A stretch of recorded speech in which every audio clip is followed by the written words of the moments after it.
Pour retenir son futur mari à dîner, la jeune femme a littéralement sauté dans l'eau. L'homme n'a même pas pris le temps d'enlever sa chemise. Il a plongé direct. Cette petite amie louée n'est vraiment pas ordinaire. Elle mène le riche par le bout du nez. Elle refuse même de monter dans l'avion privé de la famille, mais l'amène joyeusement dans un marché sale et désordonné, où elle lui glisse une grappe de raisin pas lavé dans la bouche. Le riche grimace mais avale quand même. Ah, les riches. Une seule grappe de raisin. Et il sort un billet de 1000. Gardez la monnaie. Le vendeur est sous le choc, et la fille se sent carrément insultée. Elle joue pourtant le rôle de sa fiancée pendant 2 mois, en cuisinant tout en se trémoussant comme si elle faisait la fête. Le riche n'est pas en reste. Sa façon incroyable de manier le couteau laisse la fille bouche bée. Un gars qui n'a jamais mis les pieds au marché et qui sait cuisiner. Même la mère du riche est abasourdie. Elle ignorait totalement que son fils, élevé pendant 30 ans comme un prince, pouvait faire sauter un plat. Pas de doute. La belle fille, louée, a du talent. Elle a complètement transformé son attitude hautaine. Pourtant, ils ont signé un accord. Après 2 mois, chacun repart de son côté. Mais ces faux amoureux sont plus mignons qu'un vrai couple. La fille avoue qu'elle ne sait pas nager, alors le riche lui trouve un coach. Quand il les voit s'amuser dans l'eau, il devient jaloux et écourte le cours au bout de 5 minutes. La fille ne comprend rien. En sortant, il lui demande timidement quel type d'homme elle préfère. Elle cite 3 critères: un beau sourire, une voix douce et de belles mains. À peine a-t-elle fini que le riche pose sa main sur la voiture, espérant un compliment mais trop gêné pour demander. Alors il change de sujet.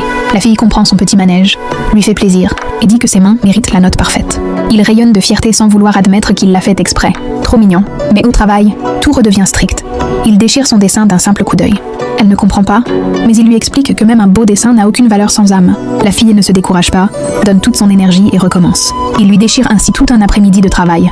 Mais grâce à ses conseils, elle finit par obtenir une simple phrase d'éloge. Elle est tellement heureuse qu'elle le serre dans ses bras.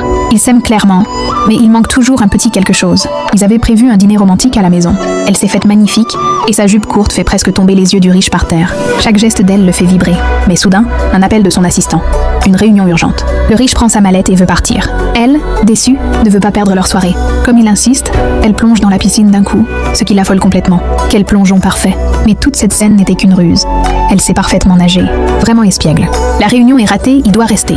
Et bien sûr, son ex arrive pile à ce moment-là. Encore mieux, la mère adoptive de la fille débarque aussi. Quand on demande pourquoi il nage habillé, le riche ne sait pas quoi répondre. Alors la fille raconte tout. Même l'ex se sent complexé par tant de romantisme. Au dîner, l'ex complimente le repas et demande qui a cuisiné. La fille dit fièrement que c'est le riche. En façade, l'ex admire. Mais à l'intérieur, elle bouillonne. En 8 ans de relation avec lui, elle n'a jamais eu droit à ça. En allant aux toilettes, elle tombe sur un document. Le contrat de fiançailles. La fille surgit pour essayer de le récupérer. Mais l'ex arrache la moitié. En lisant la partie restante, elle est choquée. Elle revient à table et demande devant tout le monde. Ça veut dire quoi ça? L'ambiance devient glaciale. Pendant leur couple, c'est elle qui devait tout suivre selon les règles du riche, sans jamais pouvoir contredire. Heureusement, seule la première moitié a été lue.